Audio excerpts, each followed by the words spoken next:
Eu acho que essa visita do Bolsonaro aos Estados Unidos, ela é rodriguiana nesse sentido. É uma visita em que a gente pode ver o brasileiro e o seu complexo de vira-lata. Essa questão do visto, por exemplo, é uma vitória do deputado federal Eduardo Bolsonaro, presidente da Comissão de Relações Exteriores da Câmara, filho do presidente da República, que visita frequentemente o Steve Bannon lá nos Estados Unidos, que inclusive já foi descartado até pelo Trump, e é uma decisão que contraria, Nonato, todo o corpo técnico do Itamaraty. O Itamaraty sempre foi contra isso, por entender que o princípio da reciprocidade ele é importante nas relações diplomáticas, e um país do tamanho do Brasil não pode se comportar como vira-lata. A gente se coloca numa posição de fraqueza, é um presente que o Bolsonaro dá ao governo americano, há uma extensão aí ao Canadá, Japão e Austrália, mas é basicamente um presente que o presidente Jair Bolsonaro dá aos Estados Unidos, e é uma vitória do Eduardo Bolsonaro, que se comporta como chanceler do B. O governo Fernando Henrique discutiu esse tema, o governo Lula, o governo Dilma, do que eu me lembro. O governo Temer também. Eu acho um erro, né? O governo Temer também, e eles não fizeram, né? Então, é um gesto, eu acho que o Nelson Rodrigues é perfeito para descrever o que essa visita do Bolsonaro aos Estados Unidos é. Ela é a manifestação do complexo de vira-latas no presidente da República e na sua comitiva, na minha modesta opinião. Perfeito. E tivemos também hoje, né, Evelyn, a presença do presidente visitando a CIA, né? Que é a agência de investigação lá dos Estados Unidos. É a primeira vez que um presidente brasileiro vai na CIA, não é isso, Kennedy?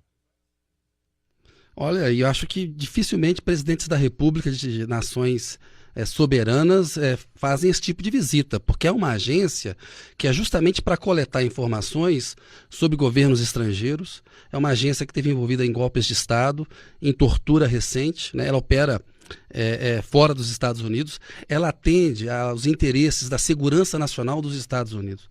Então é inacreditável que um presidente da República faça uma visita dessa, que o ministro da Justiça, Sérgio Moro, faça uma visita dessa, né? O ministro da Justiça, ele tem a contraparte dele lá, a interface dele lá com o Departamento de Justiça, não é com a CIA. Eu acho inacreditável e um exemplo de submissão que um presidente da República visite uma agência de espionagem.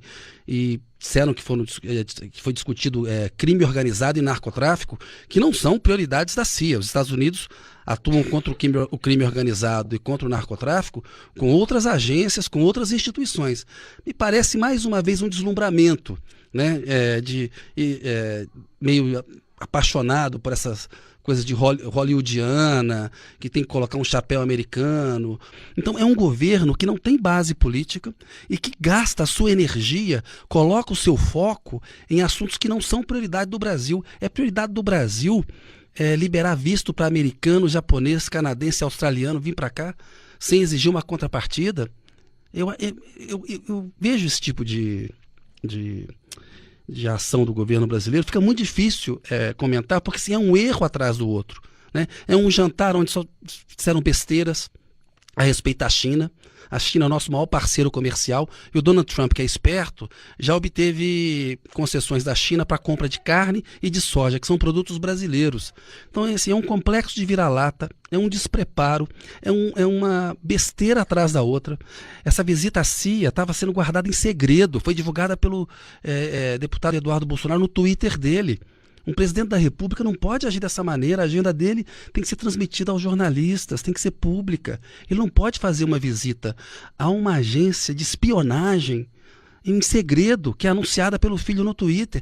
Isso está tudo errado, isso não se governa assim, né? Quando eu fiz um documentário para a BBC, o ex-presidente Fernando Henrique Cardoso me disse que o maior medo que ele tinha em relação ao Bolsonaro seria a incapacidade para governar.